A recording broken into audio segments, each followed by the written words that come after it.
The morning sun streamed through the tall glass windows of JFK Airport's Terminal 4 as a well-built man in his early 40s made his way through the bustling crowd. He was dressed simply in dark blue jeans and a gray hoodie, a far cry from the tailored suits he usually wore to board meetings. A small carry-on rolled behind him as he walked, his keen eyes taking in every detail of the terminal's operations. This was Mr. Thompson, though none of the rushing passengers or busy airline staff would have guessed that he owned Skyline International, one of the fastest-growing airlines in the country. He had built it from scratch 15 years ago, turning a small regional carrier into a major player in international aviation. But today, like many other days, he was just another passenger on Flight SK447 to Los Angeles. "I love these mystery flights," he thought to himself, smiling as he handed his economy class ticket to the gate agent. He had started this practice 5 years ago, randomly showing up on his own flights, sometimes in economy, sometimes in business class, just to experience what his passengers did. It wasn't about catching people doing something wrong. It was about understanding the real customer experience. As he waited in the boarding line, he overheard conversations around him. A young mother was trying to calm her toddler while an elderly couple discussed their upcoming visit to their grandchildren in LA. These were the real stories of air travel, the ones you couldn't understand from quarterly reports and satisfaction surveys. The boarding process went smoothly, and Mr. Thompson found his way to seat 3A in first class. He had treated himself to an upgrade this time, having spent the previous week flying economy on various routes. As he settled into his seat, he pulled out his phone and opened his Notes app. "Terminal staff efficient but could use more help at security checkpoint," he typed. "Boarding process smooth. Gate agent professional but didn't smile once. Might be worth looking into employee satisfaction in Terminal 4. A flight attendant passed by, greeting passengers with practiced efficiency.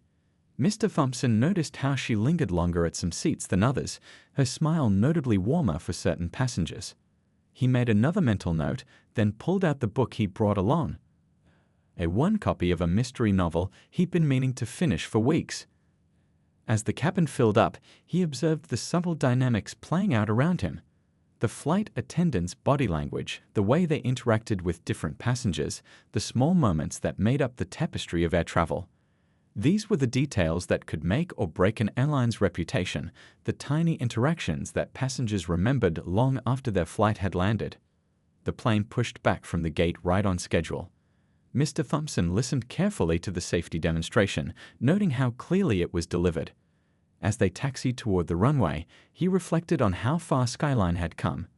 From a tiny startup with just 2 planes, it had grown into a fleet of over 100 aircraft, serving destinations across 4 continents. But success hadn't changed his fundamental belief that understanding your customer's experience firsthand was crucial to running a good business. Little did he know that this routine mystery flight was about to become anything but ordinary. As the plane lifted off into the crisp morning air, there was no way to predict how the next few hours would not only change his airline, but spark a national conversation about prejudice and professionalism in the service industry. The seatbelt sign dinged off, and the cabin crew began their preparations for service.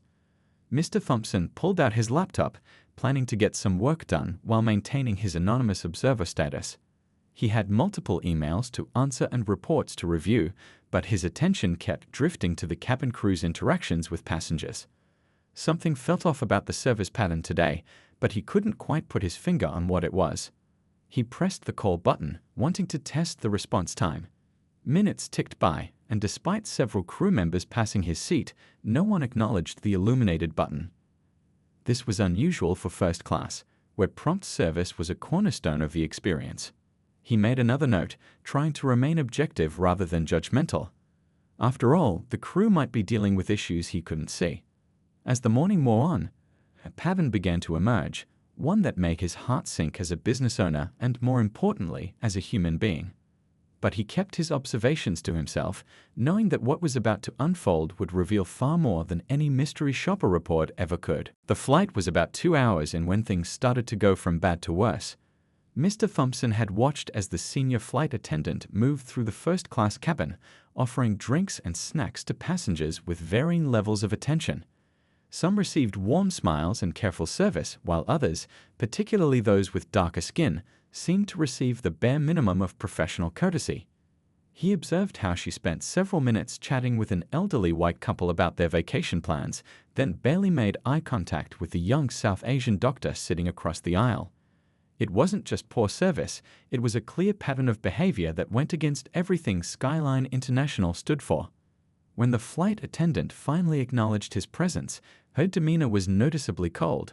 "What do you want?" she asked, not even attempting to mask her disdain as she looked down at his casual clothing. The contrast between her current attitude and the friendly service she'd shown to other passengers was striking. "Could I please have some coffee?" Mr. Thompson asked politely, maintaining his calm demeanor. He'd learned long ago that staying professional in unprofessional situations often revealed more about people's true character. "We're busy right now," she replied curtly, despite the fact that she'd just spent several minutes discussing vacation spots with other passengers. "You'll have to wait." Mr. Thompson noticed several passengers shifting uncomfortably in their seats, aware of the obvious difference in treatment. A young woman a few rows back had even pulled out her phone, subtly recording the interaction. This wasn't just about him anymore. It was about every passenger who'd ever faced discrimination but felt powerless to speak up. 15 minutes passed and still no coffee. He pressed the call button again, hoping that perhaps another crew member would respond. The same flight attendant returned, visibly annoyed. "Yes," she said, her voice dripping with irritation. "I'm still waiting for that coffee if possible," he said, maintaining his composure. "And I'd appreciate being treated with the same respect you're showing other passengers." What happened next seemed to unfold in slow motion. The flight attendant's face twisted with barely concealed anger as she reached for the coffee pot she was carrying. Whether what happened next was truly an accident would later become a matter of heated debate, but the end result was undeniable. Scalding hot coffee poured directly onto Mr. Thompson's lap and splashed up onto his face. The shocked gasps from nearby passengers filled the cabin. The hot liquid soaked through his clothes, causing immediate pain, but it was the flight attendant's reaction that truly revealed the intentional nature of the accident. "Oh, I'm so sorry," she said, her voice carrying a tone that suggested anything but remorse. She dropped a few napkins on his lap without even attempting to help clean up the mess. "You should be more careful about where you put your hands when I'm serving." The young doctor from across the aisle immediately stood up. "I'm a physician," she said, hurrying over. "Sir, please let me look at those burns. That coffee was extremely hot." As the doctor examined the reddening skin on his face and hands, more passengers began documenting the incident. The flight attendant's colleague, a younger crew member who had been working in economy class, watched the scene with visible distress. He seemed torn between speaking up and staying quiet, his professional training warring with his conscience. Mr. Thompson remained remarkably calm, though the pain from the burns was intense. "Could I please have the flight incident report form?" he requested quietly, "and your employee number." The flight attendant's smile turned smug.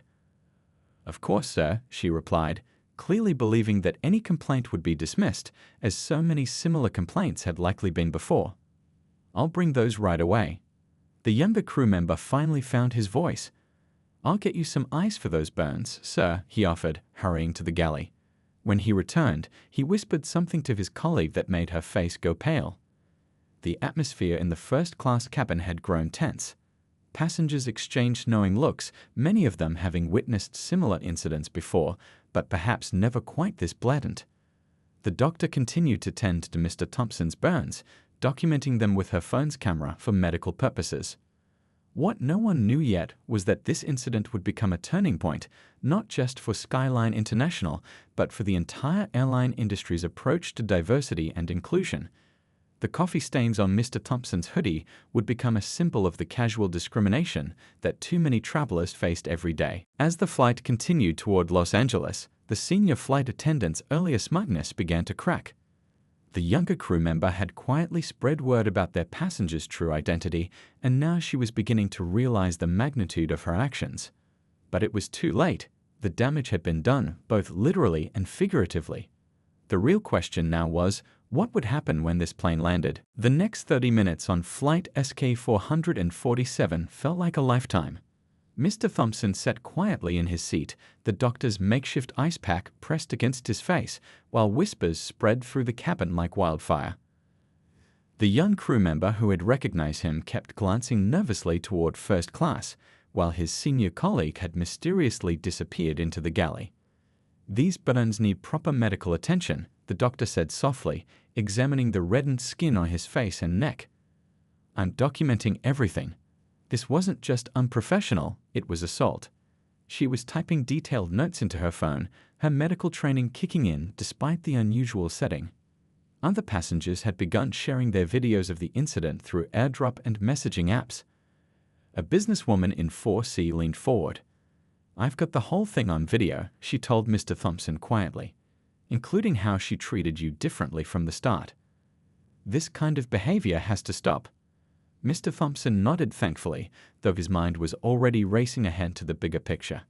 In his 15 years of building Skyline International, he'd worked hard to create an airline that treated everyone with respect.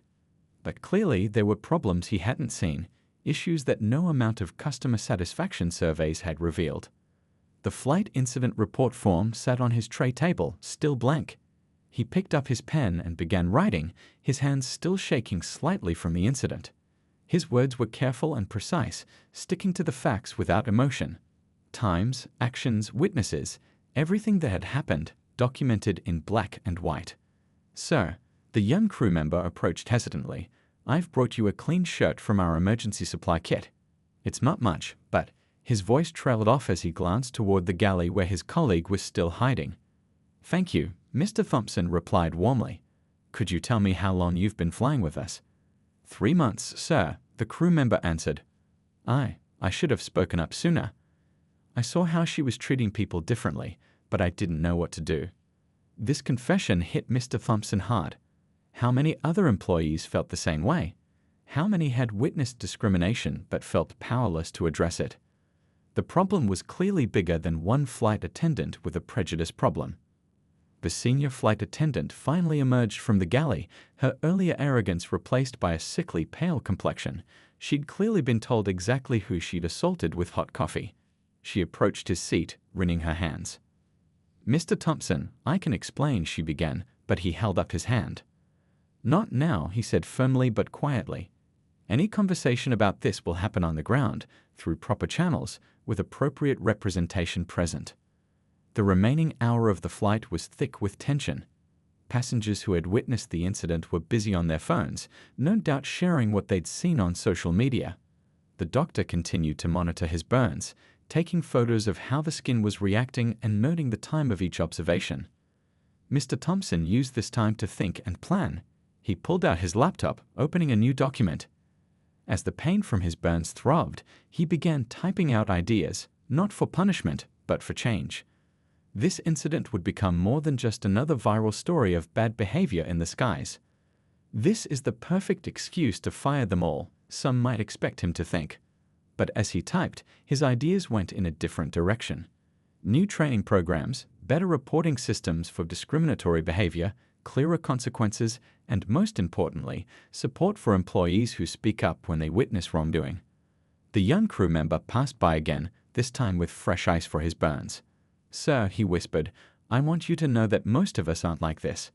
We love working for Skyline because of its values." Mr. Thompson looked up from his laptop. "Those values mean nothing if we don't live them every day on every flight," he replied. "But I promise you, this will lead to positive change." As the plane began its descent into Los Angeles, the cabin grew quieter. The senior flight attendant had been relieved of her duties for the remainder of the flight, retreating to the back galley. Several passengers had their phones ready to record any further incidents, but she stayed out of sight. The doctor finished her documentation and returned to proceed for landing. "I've emailed you all the medical notes and photos," she said. "What she did was completely unacceptable.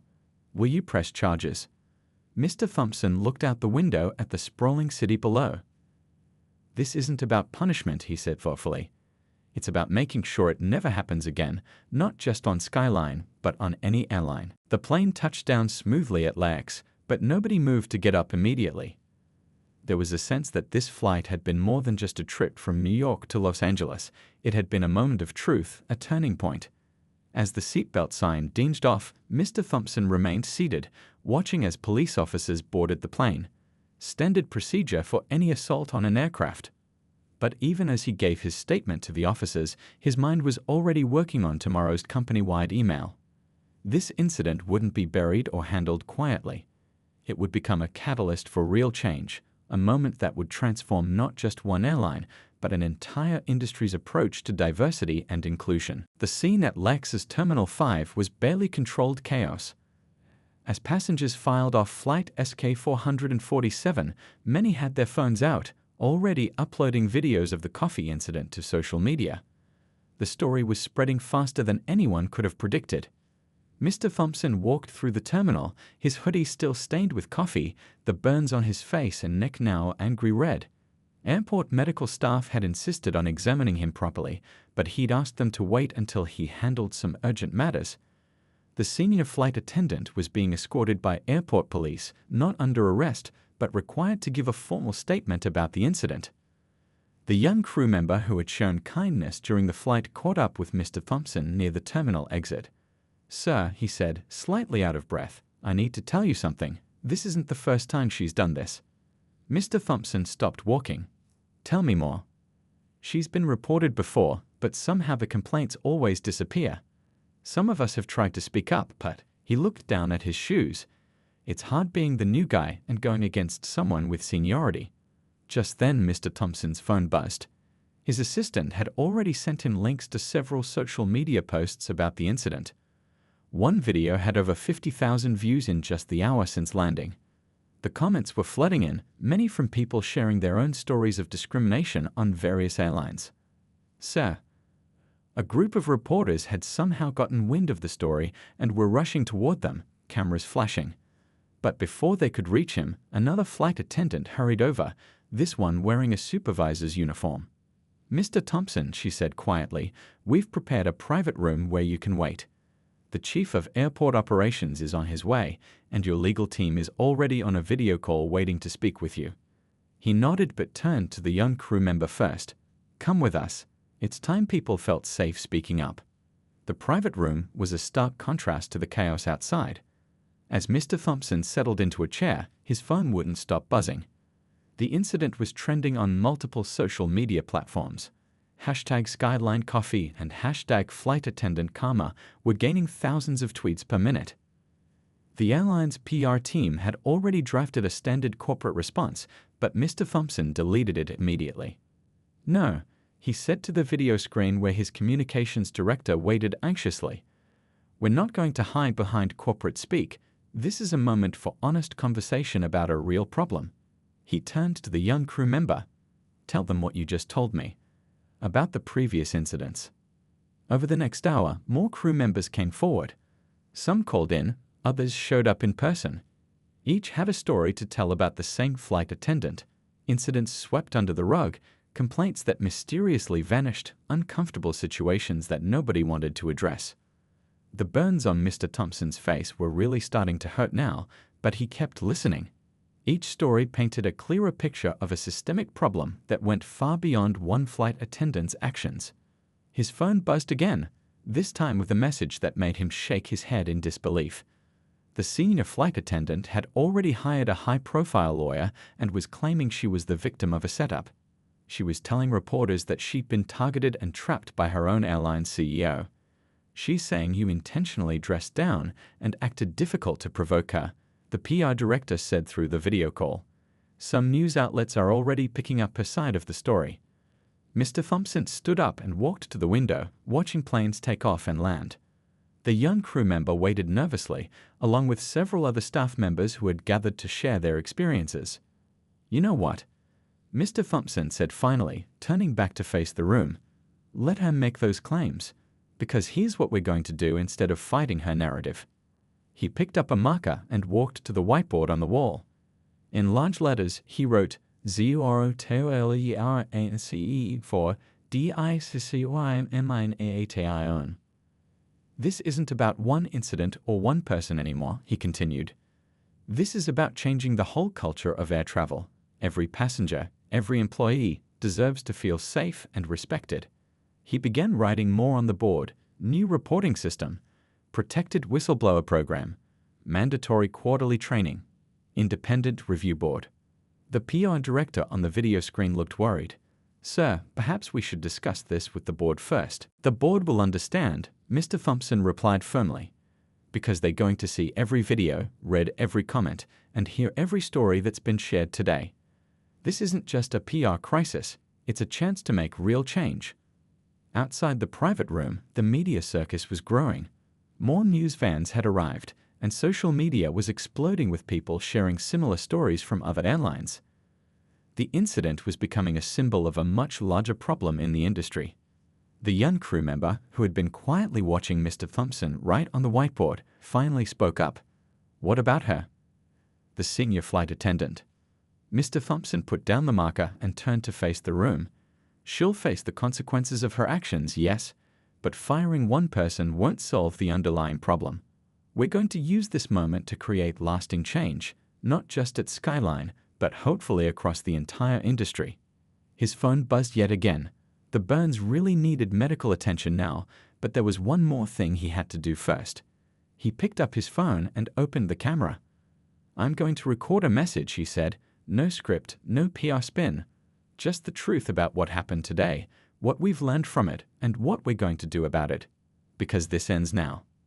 The room fell silent as he pressed record, still wearing his coffee-stained hoodie, his face marked with burns. This wasn't going to be the usual polished corporate response.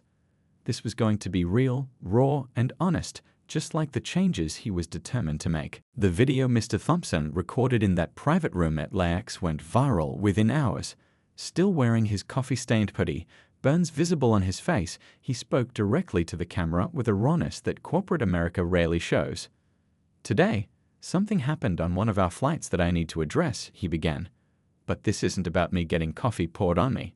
It's about every person who's ever faced discrimination on any airline and felt powerless to speak up." The response was immediate and overwhelming. By midnight, the video had over 2 million views. Comments poured in from around the world, with people sharing their own stories of discrimination during air travel.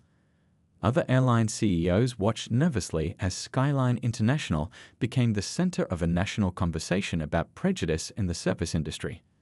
The next morning, Mr. Thompson called an emergency board meeting. Instead of holding it in the usual executive conference room, he chose the largest training room at Skyline's headquarters. The walls were covered with printouts, social media posts, email complaints, and letters from passengers and crew members detailing incidents of discrimination. "Look around," he told the board members as they entered. "Each of these papers represents someone who experienced discrimination on an airline. Some on our airline. And these are just from the last 24 hours. The board members walked slowly around the room, reading the stories. Some looked shocked, others uncomfortable. One older board member adjusted his glasses as he read a particularly disturbing account from a flight attendant about witnessing discrimination but feeling unable to report it. "The senior flight attendant's lawyer has offered a deal," the company's legal director announced. "She'll sign a non-disclosure agreement and resign quietly if we agree not to press charges." The room fell silent, all eyes turning to Mr. Thompson. The burns on his face had started to blister, a visible reminder of what had triggered this moment. "No deals," he said firmly. "No cover-ups. No quiet resignations. We're going to handle this the right way." He walked to the whiteboard and began writing out his plan. First came the immediate actions. The senior flight attendant would be suspended pending a full investigation. But this time, the investigation would be conducted by an independent panel, including civil rights experts and former flight crew members. Next, the systemic changes. A new anonymous reporting system would be implemented across the airline. Every employee would receive comprehensive anti-discrimination training, not just once, but quarterly. Most importantly, a zero-tolerance policy would be put in place, with clear consequences for discriminatory behavior. "This will cost millions," one board member pointed out. "The training alone will cost less than losing our customers' trust," Mr. Thompson finished. "Look at these stories. Look at how many people are saying they'll never fly with airlines that don't address this problem. "We're not just doing this because it's right. We're doing it because it's necessary for our survival." The next week was a whirlwind of activity. HR teams worked around the clock to develop new training programs. Departments built a secure, anonymous reporting system. Legal teams rewrote policies and procedures to ensure zero tolerance for discrimination actually meant zero tolerance. The young crew member who had spoken up during the flight was invited to lead a task force of frontline employees. Their job? To identify problems and suggest solutions based on real experiences, not corporate theories. Meanwhile, the investigation into the coffee incident revealed more than anyone expected. Other crew members finally felt safe enough to come forward. The senior flight attendant had a long history of discriminatory behavior, but she'd always been protected by a system that valued avoiding controversy over addressing problems. The media coverage continued, but the story had evolved. Instead of focusing on the shocking incident, reporters were now covering Skyline's response. Industry experts were brought in to discuss the broader implications. Other airlines watched and waited, wondering if they would be forced to follow suit. Mr. Thompson made sure to personally reach out to the doctor who had helped him on the flight and the passengers who had recorded the incident. "Your willingness to get involved, to not just be bystanders, that's what started this change," he told them. The senior flight attendant's lawyer appeared on several news shows, trying to spin the story as a misunderstanding. But the videos spoke for themselves, and more importantly, the stories coming out about her past behavior painted a clear picture of systemic discrimination. 1 month after the incident, Mr. Thompson stood in front of all Skyline employees in a live-streamed company meeting. His burns had healed, leaving only faint marks that would fade with time. "What happened to me was unacceptable," he said. "But what's even more unacceptable is that it's been happening to passengers and employees for years, not just at our airline but throughout the industry. Today, that changes." He unveiled the new comprehensive anti-discrimination program. Every employee would be trained not just to avoid discrimination, but to actively combat it. The anonymous reporting system was already live. A review board made up of industry experts and civil rights advocates would oversee all discrimination complaints. "Some will say we're going too far," he concluded. "I said we haven't gone far enough. Starting today, Skyline International isn't just an airline. We're a leader in showing how businesses can and should handle discrimination. This isn't about public relations. This is about doing what's right." As he finished speaking, the applause wasn't polite or obligatory. It was genuine, emotional, and lasted for several minutes.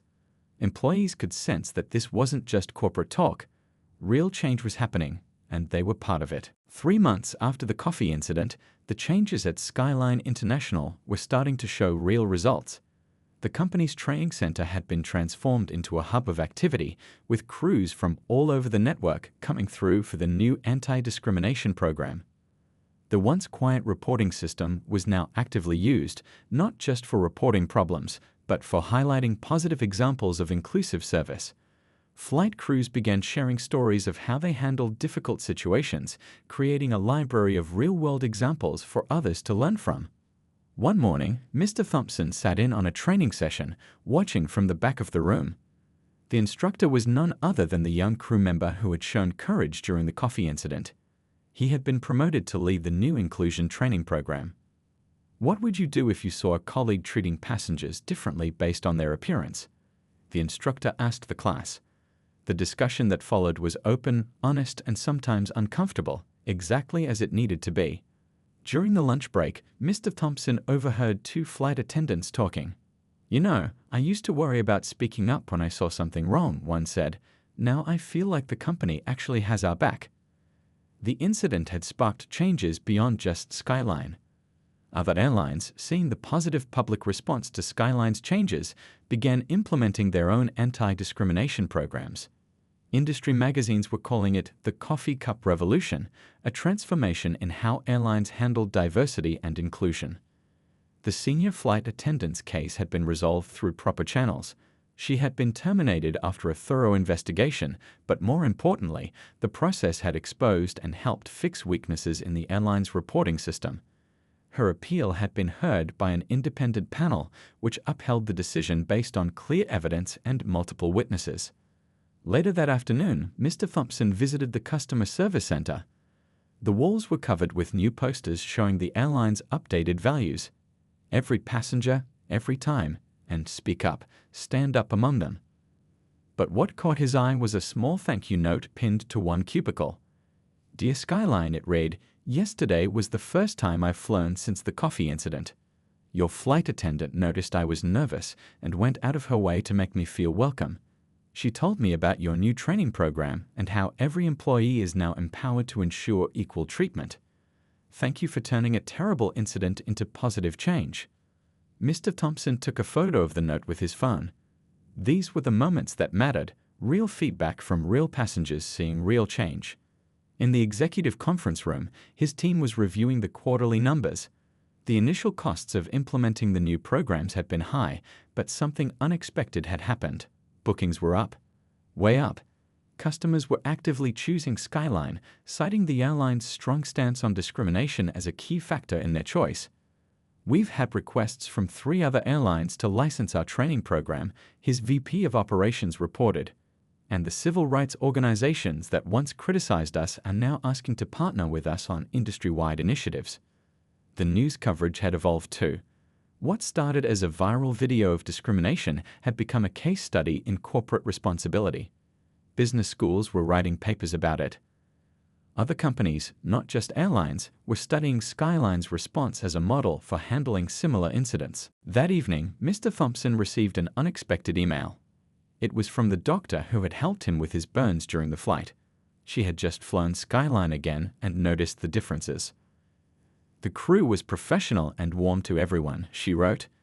"But what really struck me was how they handled the situation with an angry passenger who was being rude to a flight attendant of color. Another crew member stepped in immediately, calm but firm, making it clear that discriminatory behavior wouldn't be tolerated. This is what real change looks like." As he read the email, Mr. Thompson touched the faint marks on his face where the coffee had burned him. They had almost completely faded now, but the memory of that day remained clear. Not because of the pain or humiliation, but because it had sparked a movement that was changing an entire industry. The next morning, he was scheduled to speak at an industry conference about the changes at Skyline. His team had prepared a polished presentation full of statistics and flowcharts, but he had something else in mind. Instead of slides, he would bring stories, real experiences from passengers and crew members who had seen the difference these changes made. "Sometimes it takes a cup of coffee to wake people up," he had written in his notes for the speech. "But staying awake, staying aware, and continuing to push for change, that's the real challenge. And that's what we're committed to doing, every day, on every flight." The story of the coffee incident was no longer just about one flight attendant's actions or one CEO's response. It had become a turning point, a moment when an industry finally faced its problems and began the hard work of solving them. And while there was still much work to be done, the path forward was clearer than ever. 6 months after the coffee incident, Skyline International's main training center was buzzing with activity. It was graduation day for the first full class of flight attendants trained under the new Inclusive Service Program. Mr. Thompson stood at the back of the room, watching with pride as the instructor. The same crew member who had spoken up during that fateful flight addressed the graduating class. "You're not just flight attendants," the instructor told them. "You're ambassadors of change. Each of you has the power and the responsibility to make every passenger feel respected and valued." The walls of the training center told their own story. What had once been generic corporate posters were now covered with real photographs and testimonials from passengers and crew members. One particular photo caught everyone's eye: the coffee-stained hoodie, now framed, with a simple caption, "The day everything changed." Later that morning, Mr. Thompson attended a meeting with representatives from other airlines.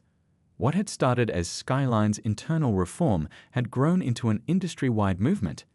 10 major airlines had already adopted similar training programs, and more were following suit. "The numbers don't lie," one airline executive said, pointing to a chart. "Since implementing these changes, customer satisfaction scores are up across the board. Complaint rates are down. Employee retention has improved. What started as a PR crisis has become a blueprint for positive change."